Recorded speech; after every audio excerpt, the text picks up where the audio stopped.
안녕하십니까? 김명수 출애굽기 연구 두 번째 강의 출애굽기 제1장이 되겠습니다. 궁금하신 분이 좀 계셔서 저는 현재 김명수 성경연구 말씀과 역사 선교를 위한 유튜브 방송 중에 있습니다. 성경과 과학 이야기는 집필 중이며 방송 예정에 있습니다. 저는 25년간 장로로 교회에서 봉사했고 24년 말로 자진 은퇴했습니다. 서울에서 대학을 졸업하고 한국과 미국의 대학에서 각각 MS 학위를 받았습니다. 한국에서 대학을 졸업한 후에 자본시장 발전을 위해서 봉사했고 미국에서는 대학 진학생을 위한 SAT 강사로 15년 동안 봉사하고 은퇴했습니다. 그리고 저는 한국 공군에서 3년의 복무 과정을 모두 마쳤습니다. 제가 출애굽기서를 연구하는 데는 여러 가지 자료가 여러분들이 보실 수 있습니다. 김명수 성경연구 2강 출애굽기 1장의 구조를 말씀드리겠습니다. 제1장은 이집트에서의 이스라엘의 곤경이라는 큰 제목이 되겠습니다. 1절부터 6절까지는 이집트에 온 야곱의 12 아들들의 이야기가 나오고 7절에는 이집트에서 이스라엘 자녀들의 급속한 증가가 언급됩니다. 8절부터 12절까지는 이스라엘 사람들을 압제하는 이집트인들의 이야기가 나옵니다. 12절서 14절까지는 심한 속박에도 번성하고 성장하는 이스라엘의 말씀들이 있습니다. 15절서 17절까지는 여러분들이 잘 아시는 하나님께 순종하는 히브리 산파들의 이야기가 나옵니다. 18절부터 22절까지는 히브리 산파들의 노력을 축복하시는 하나님의 말씀이 있습니다.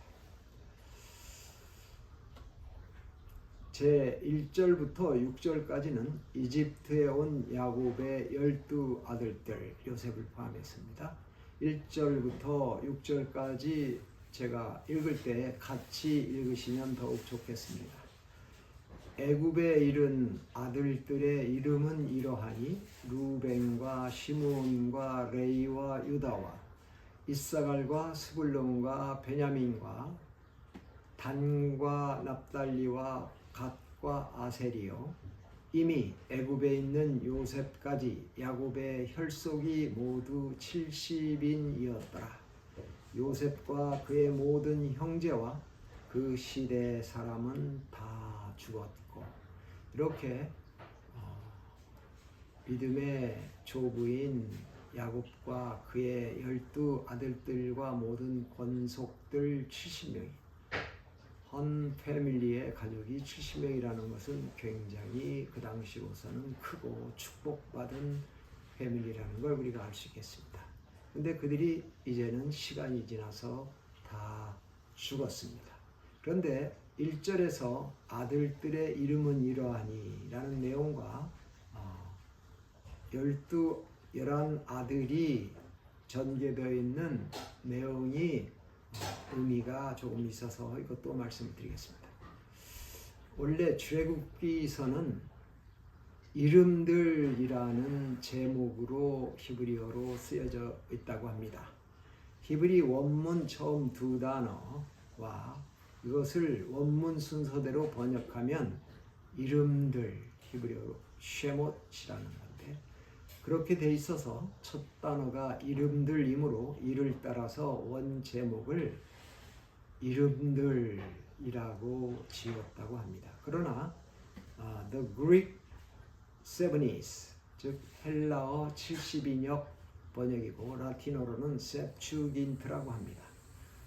그것을 히브리어를 그리커로 번역할 때 강대국 이집트에서 떠남을 강조하는 의미에 무게를 두어 출애굽기서 The Book of Exodus라고 호칭했다고 합니다. 2절부터 4절까지를 보면 아들들의 이름은 어머니와 나이에 따라서 분류되었습니다. 저도 이 아들들의 이름을 읽을 때에 어떠한 의미가 있는가 하고 연구를 했더니 바로 어머니와 나이에 따라 연장 순서로 되었다. 즉 루벤, 시므온, 레위, 유다, 이사갈 그리고 스불론은 레아가 모친이고 연장순입니다. 베냐민은 레이첼, 요셉과 함께 레이첼이 모친입니다.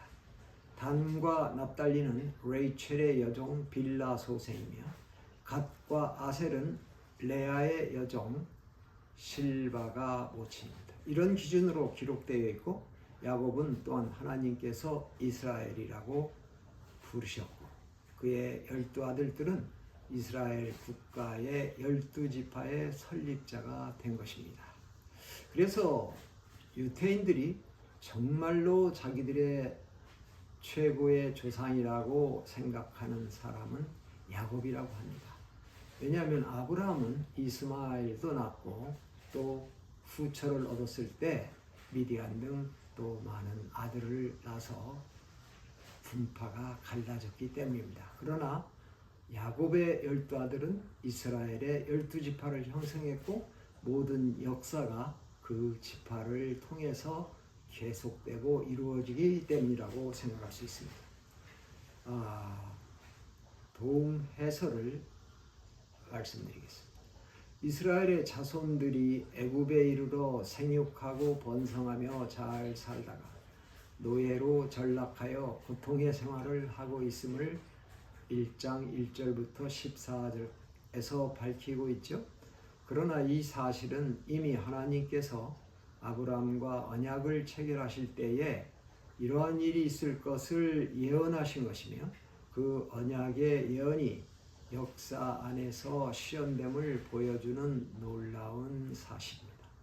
그러니까 창세기 15장 13절서 16절에는 너는 정령이 알라 내 자손이 이방에서 계기되어 그들을 섬기겠고 그들은 400년 동안 내 자손을 괴롭게 하리니 그 섬기는 나라를 내가 징치할지며 그 후에 내 자손이 큰 재물을 이끌고 나오리라.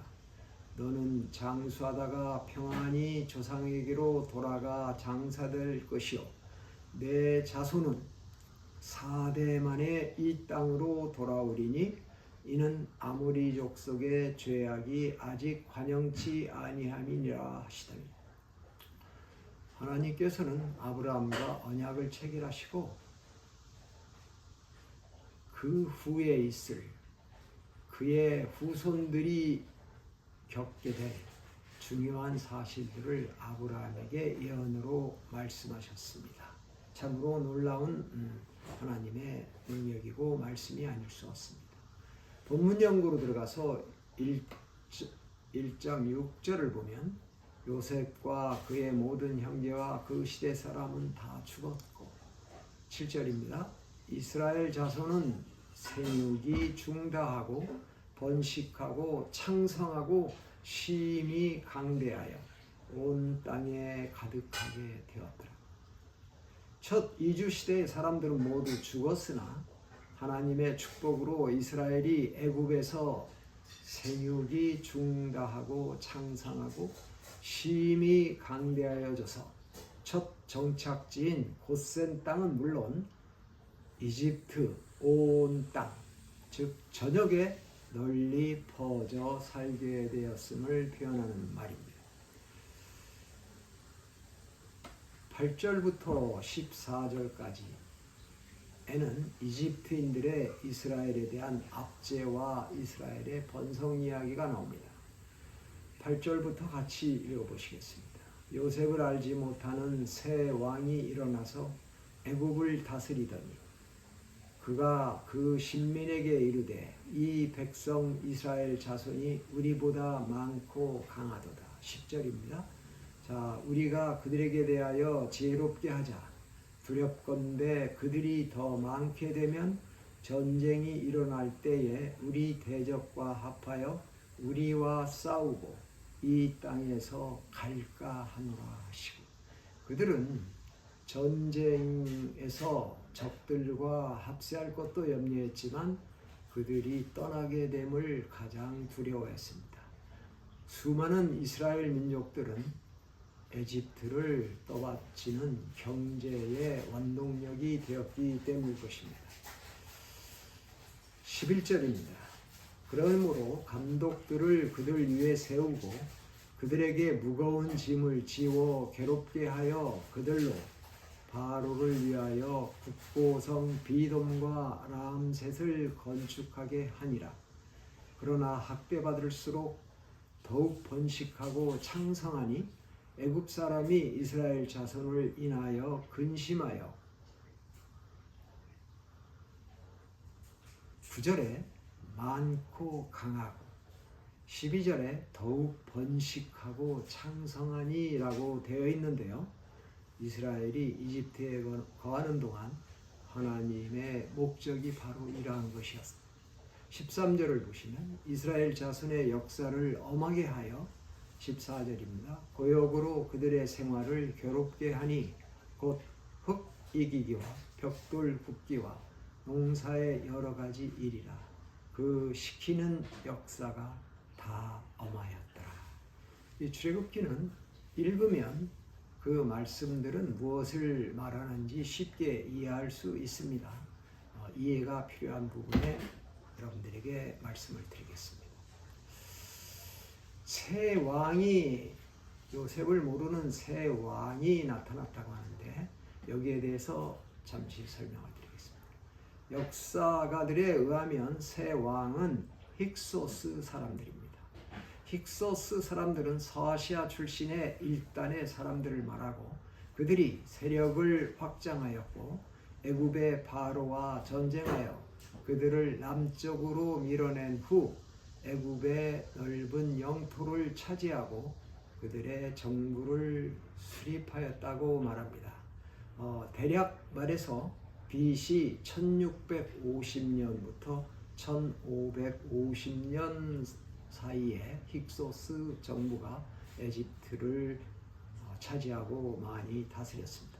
1550년은 1450년에 출애굽했다는 연대에 따르면 100년 전입니다. 그들은 출애굽 100년 전에 에집트인들과 전쟁에 밀려서 에집트인들이 온갖 에집트를 차지하게 됐습니다. 이때 새 왕은 아흐모세라고 하는 왕입니다. 그 다음에 이스라엘을 두려워하여 괴롭게 한 왕이 아멘호텝 1세가 되겠습니다. 1532년까지 왕국됐습니다.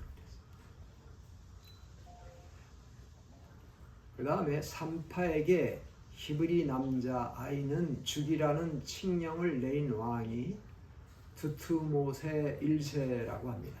1532년부터 1514년 BC까지 제2에 있었기 때문에 모세가 1530년 또는 1526년에 태어났으므로 모세가 태어날 당시에 바로가 되겠고 산파에게 히브리 남자는 다 죽이라는 칙령을 내린 왕이 되겠습니다. 그 다음에 핫셉수트 공주입니다. 모세를 아들로 입양한 공주이고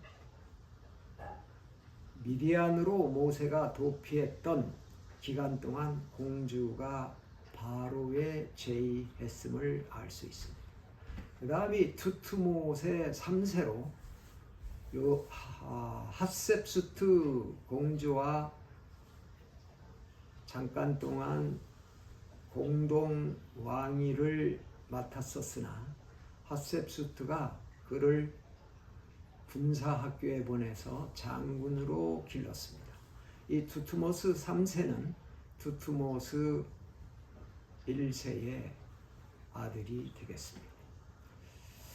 바로와 출애굽 이야기는 오래전 이야기이어서 그런지 연대에서 조금씩 차이가 나는 많은 학자들의 설이 있습니다. 지금 보여주는 이 화면은 조금 다른 그러한 연대가 되겠습니다. 출애굽 연대에는 크게 두 가지가 있습니다.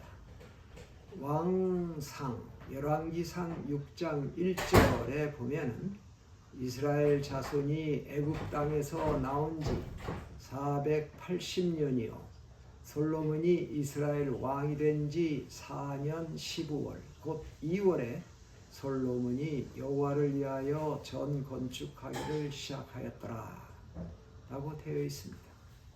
그러므로 솔로몬은 시기가 BC 970년이고 4년이 지나면 BC 966년이 됩니다. 위 연대에 따라서 480년을 더하면 출애굽은 BC 1446년에 시작되었다고 학자들이 말하고 있습니다. 많은 학자들이 이렇게 주장하고 있는데 또 최근에 발굴된 여러 유물들을 연구한 결과 1450년, BC 1450년에 출애굽하였을 것이라는 연구가 또 힘을 얻고 있는 그러한 형편입니다.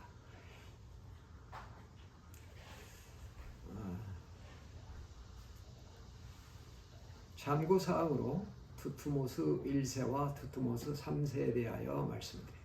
두투모스 1세는 힉소스를 물리친 후 첫 번째로 왕위에 오른 바로로서 원래 이집트인입니다. 그래서 그는 17대 왕조, 힉소스의 17대 왕조를 물리치고 18대 왕조로 전환시킨 주인공입니다. 그의 딸 하셉슈트 공주가 모세를 물에서 건져내어 모세를 양자로 삼았습니다. 이 두투모스 1세는 그 당시 바로들이 이상하리만큼 아들을 잘 낳지 못해서 첩을 두어서 첩에서 두투모스 3세를 낳았습니다. 하셉슈트는 두투모스 1세의 아들 두투모스 3세와 어느 기간 동안 섭정기간을 가졌고 얼마 후 그가 바로가 되었고 출애굽 당시에 바로가 바로 두투모스 1세라는 최근의 연구 결과가 힘을 얻고 있는 형편입니다.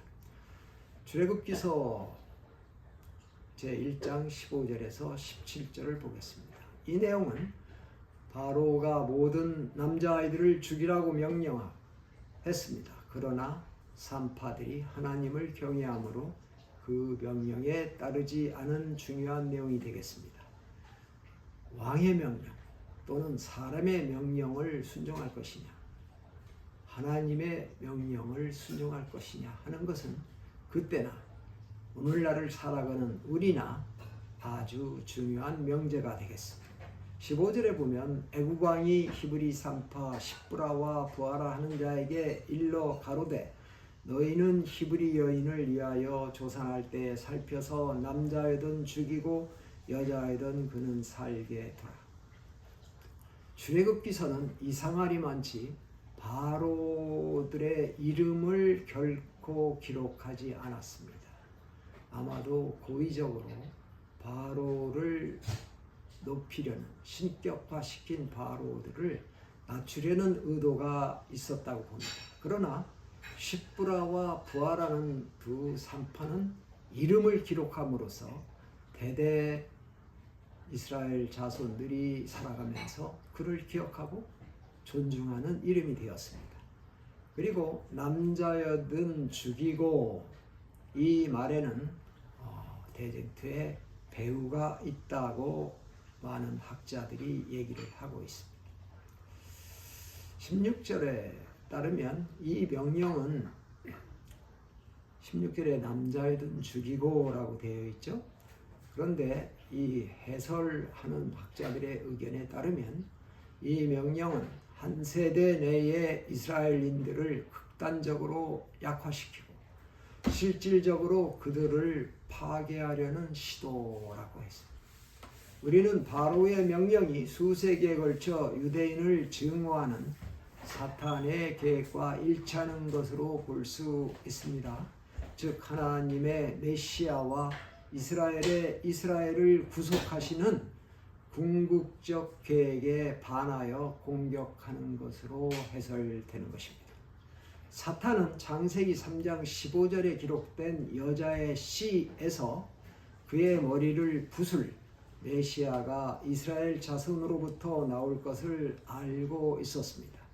그러므로 모든 남자아이를 죽이라는 명령으로 한 세대 내세 전체 국가를 파괴하려고 시도한 것이라는 해설이 아주 재미있습니다. 출애굽기 본문 연구 18절 22절에 끝이 되겠습니다. 18절입니다. 애굽 왕이 산파를 불러서 그들에게 이르되 너희가 어찌하여 이같이 하여 남자를 살렸느냐 하고 추궁하는데도 불구하고 산파들은 바로에게 대답하되 히브리 여인은 애굽 여인과 같지 아니하고 건장하여 산파가 그들에게 이르기 전에 해산하였더이다 하매 참으로 산파들의 대답이 지혜롭습니다. 20절에 보면 그러므로 하나님이 산파들에게 은혜를 베푸시니라. 백성은 생육이 번성하고 심히 강대하니. 21절입니다. 산파는 하나님을 경외하였으므로 하나님이 그들의 집을 왕성케 하셨습니다. 22절 마지막 절입니다. 그러므로 바로가 그 모든 신민에게 명하여 가로되 남자가 나거든 너희는 그를 하수에 던지고 여자애든 살리라 하였다. 아까 조금 전에 이 말의 배경에 메시아의 싸움이 있고 그 싸움을 거는 당사자가 사탄이고 메시아를 못 나오게 하려고 한다는 말씀을 드렸습니다. 한번 생각해 봅시다. 19절에 산파들의 바로에 대한 보고가 거짓말일까요? 아니면 사실대로 말한 것일까요? 우리는 산파들의 말이 거짓인지 아니면 히브리 여인들의 빠른 해산이 생물학적인 사실인지 알지 못합니다. 그들이 거짓말을 하였다 할지라도 산파들이 칭찬을 받은 것은 거짓말 때문이 아니라 그들이 아이들의 생명을 버리는 일을 거절하였기 때문입니다. 생명, 이는 오로지 하나님께로부터 나온 것입니다. 생명을 지키는 일은 우리 모두의 엄숙한 사명이자 의무입니다. 산파들이 바로를 속였다 할지라도 그 속임 때문에 하나님이 그들을 축복하신 것이 아니라 산파들이 사람보다 하나님을 순종하는 그 경건한 용감성 때문에 축복하신 것입니다. 이렇게 신학자 두 분이 조금씩 다른 감각으로 해설을 하였습니다. 첫째는 생명을 버리는 일을 거절하였기 때문에 칭찬받았다. 둘째는 하나님을 순종하는 그 경건한 용감성 때문에 축복하신 것이다. 둘 다 모두 아주 감동적인 말입니다. 오직 바로와 이스라엘 간의 싸움이었다면 틀림없이 바로가 이겼을 것입니다. 그렇습니다. 그 당시 최강대국인 바로를 노예로 사는 이스라엘 백성들이 어떻게 이겼겠습니까? 그러나 실제의 전투에서 하나님이 함께 하셨으므로 모든 것을 바꾸신 것입니다. 그렇습니다. 우리는 이스라엘의 역사를 통하여 전쟁은 하나님이 하신다고 하셨습니다. 이 전쟁을 하나님께 맡기지 아니하고 내가 하겠다는 왕이나 장군이 나타났을 때는 패했음을 여러분이 잘 알고 계시지 않습니까? 하나님께서 명백히 전투에서 승리하셨습니다. 그러나 그분의 승리는 바로의 권세에 맞섰고 정당한 일을 행한 어떤 용감한 사람들을 통하여 이루어진 것입니다. 하나님의 모든 권능은 전쟁을 이기게 만들어 주시는 것입니다. 그것은 사람을 통해서입니다. 하나님의 복음도 하나님께서 모두 만드셨고 이루신 것이지만 사람을 통해서 전파되어야 한다는 것과 일맥상통하는 것이 되겠습니다.